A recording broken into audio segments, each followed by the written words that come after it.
we've got a few very special guests joining us to break down everything that happened yesterday during the midterms. We've got Republican strategist Kelly Maher. Yes.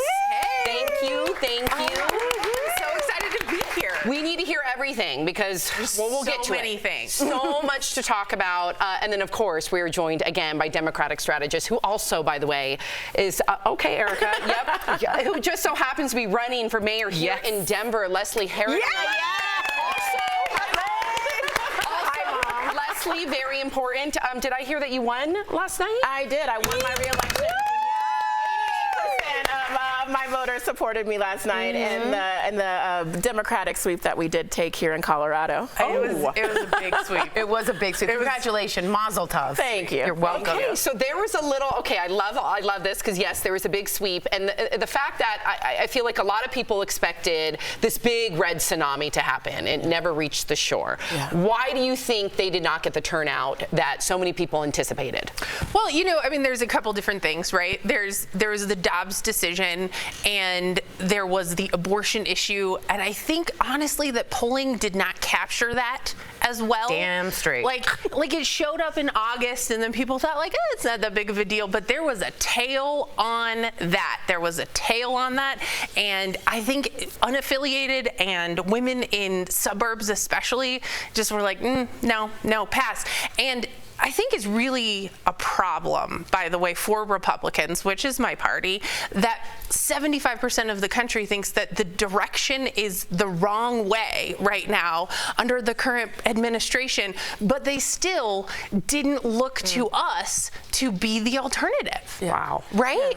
Yeah, and I think because that alternative that was being offered by Republicans was election deniers, conspiracy theories, and folks weren't really buying that, I think everyday Americans are still struggling today, but they look to the Democrats to find those solutions. And that's why we didn't see the red wave. And I got to tell you, young folks turned out too. I was going to ask you that. Young folks turned out too. That's what I wanted to know. You don't have control over my body. Right. Not today. I wanted to ask you, Leslie, in particular, about there have been some youthful choices that Biden has made, marijuana pardoning, as well as financial student debt canceling. He's really pushed some social issues for the young, including gun control as well. Right.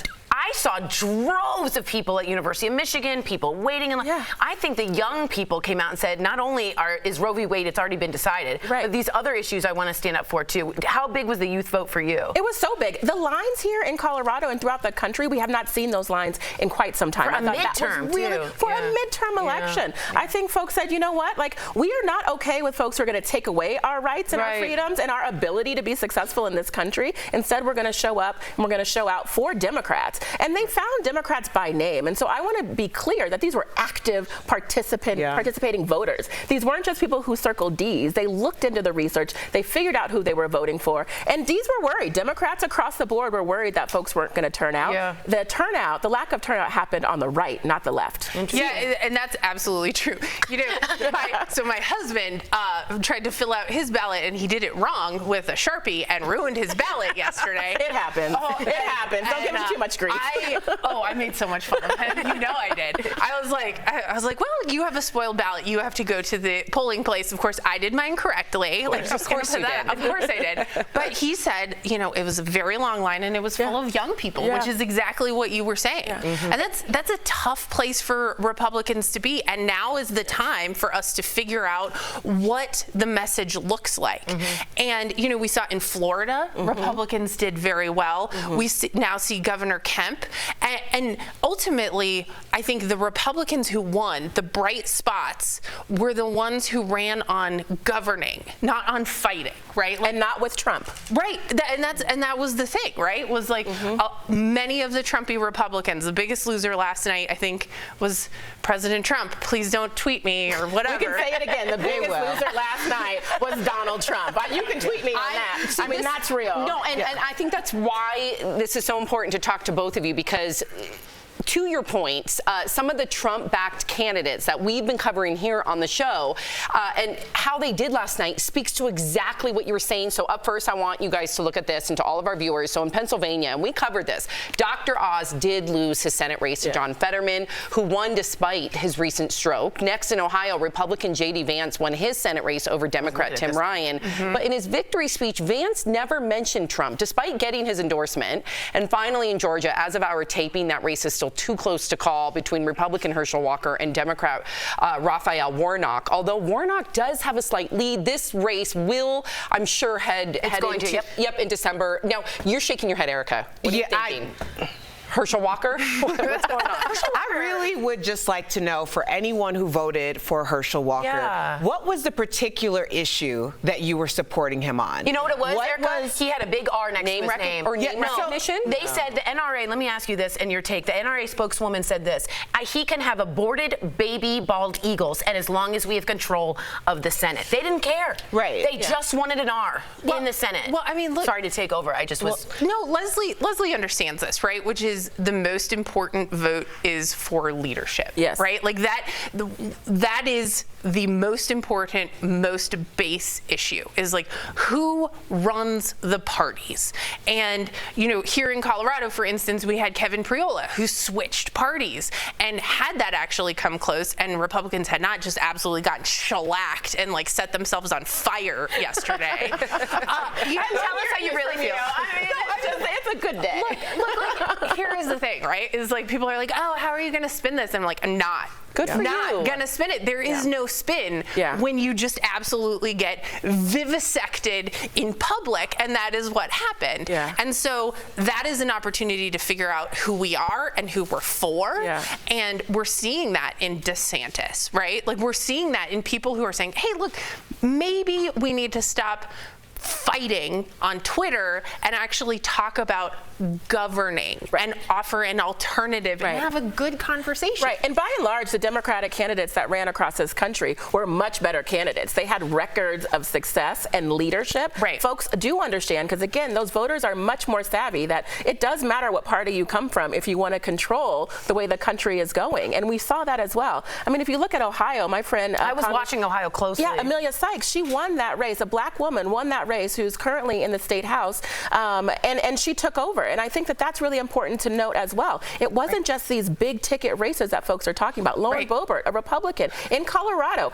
Marjorie Greene's BFF is losing. Is losing. You know, that's important to note too, because again, if we let conspiracy theorists and election deniers control the chambers, right? It doesn't matter if a couple of moderates aren't there yet. And wait, I just want to get your, because Leslie, I want to take advantage of you being on this panel, especially with the Warnock and the Herschel Walker. Because I do think that this is a lot deeper than we're acknowledging right now, especially having two black men head to head in this way. And we do know that we know all about Warnock. We know exactly his record. We know all of those things. Not even from Georgia. But we know all about Herschel Walker. So what do you say to especially black Americans who are looking at this person who a lot of us think are a puppet when we're talking about Herschel Walker. Tokenism. Versus Warnock, who Warnock is from the community. I mean, Hirschfeld came in to run this this race, and again, I mean, the stuff around that race as a black woman is quite frankly offensive. Exactly. The way that they ran him as just a black man who ran him around, you know, is not acceptable to any of us. And quite frankly, as this goes into a runoff, if it does end up going into that runoff that we're all anticipating, he won't have that white man at the top of the ticket to pull him up. Right. You know, let me be honest about that. Folks are going to show up in Georgia, and they're going to go with who they know. Right? Someone who they respect with integrity, and that's Warnock. We know that. You know, we can't be puppeting around black folks when we want to, and we saw this through the movement and the reckoning and the racial reckoning, and then folks, you know, making all these statements for black people and for black lives, and then turning their backs, right, on community, on what community wanted. Instead, what we've seen is the Republican Party, I think, trumpeting and bringing around black folks just to show that we have black people on the ticket, and that's not gonna work. That's not gonna work. You gotta run real candidates. Sorry to cut you off. I love that we have so much to talk about. This is so great that we are talking about politics like this during the midterms. So we're going to continue the conversation with Kelly and Leslie about the election. So please stay with us. Woo. Welcome back to DBL. We are here with Republican strategist Kelly Maher on the right. Democratic strategist just won her race last night. Leslie Herod on the right. Welcome back, both of you. We have so much to talk about. Okay, so first, let's kick it off with Ron DeSantis. You brought that up a little bit. He easily won his re-election last night in Florida as governor, and a lot of people are talking about him as the next leader of the Republican Party.